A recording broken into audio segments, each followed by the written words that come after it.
In this problem, I'm setting up and calculating a trapezoid approximation for the integral of sine pi x on 0 to 1 with n equals 100. So I actually used a computer algebra system to generate a picture of this, and the trapezoids are so finely sliced that you can't even tell they're trapezoids. And I'm starting here at what I would normally call x0, and my starting point is 0 in this case. And then my finishing point, which I'd normally call xn, is 1. I could also call that x100 because I've sliced into 100 pieces. So that's my 100th cut point. So I start out by finding delta x, that's the sub-interval width. And that would be the total width of the interval I'm integrating on, divided by 100, and that gives me just 0.01. So we're done with that piece. And then I want to figure out how to express the ith cut point. So that's always the starting position plus I steps to the right. I can plug in my starting position of 0 plus I steps, and those have a width of 0.01. And I end up with a 0.01 I for my xi. I wanted to point out something here because this is going to be handy for a trapezoid sum.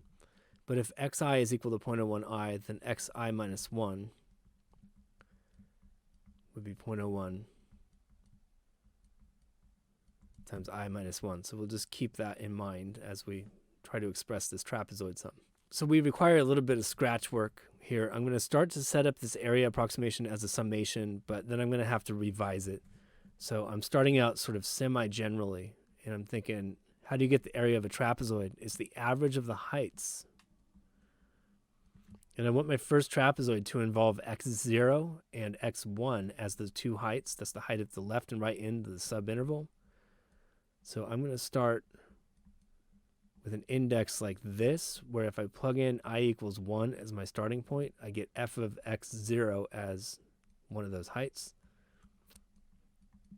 and f of x1 as the other. So that's the average of the heights at the left and right side of the subintervals for each of these trapezoids. I then have to multiply them by the width.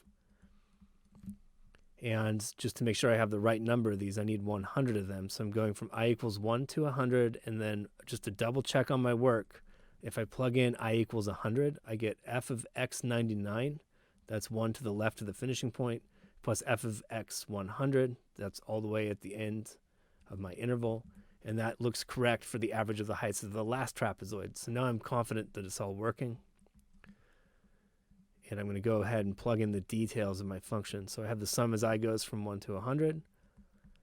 1/2 f of xi minus 1. Well, our function f is up here. It's the sine of pi x. So I have the sine of pi times xi minus 1. And I wrote that down earlier just so I wouldn't have to think about it now. And I get times 0.01 I minus 1.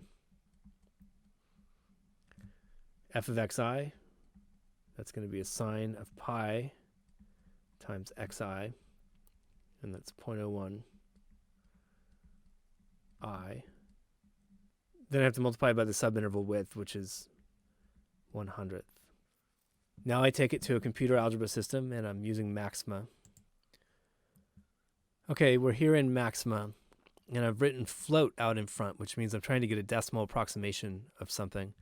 And then I have the sum of 0.5 times 0.01. So if I look back at my slide, I have a 1/2 out in front and a 0.01 at the end. So I was just moving them together. And then the sine of 0.01 times pi times I minus 1. And then plus a sine of 0.01 times pi times I. So that all looks good. And then I'm telling the computer to add them all up as I goes from 1 to 100. And I hit Shift Enter to execute that.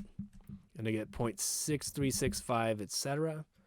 So my approximation is 0.637. I was asked to round to the thousandths place. And I wanted to point out one more thing, and that is that this integral can be done in exact form. And so I'm going to say float, give me a decimal approximation of the integral of sine pi x as x goes from 0 to 1, and we'll see how well they agree. And it looks like we've got agreement out to the third decimal place, which is pretty good.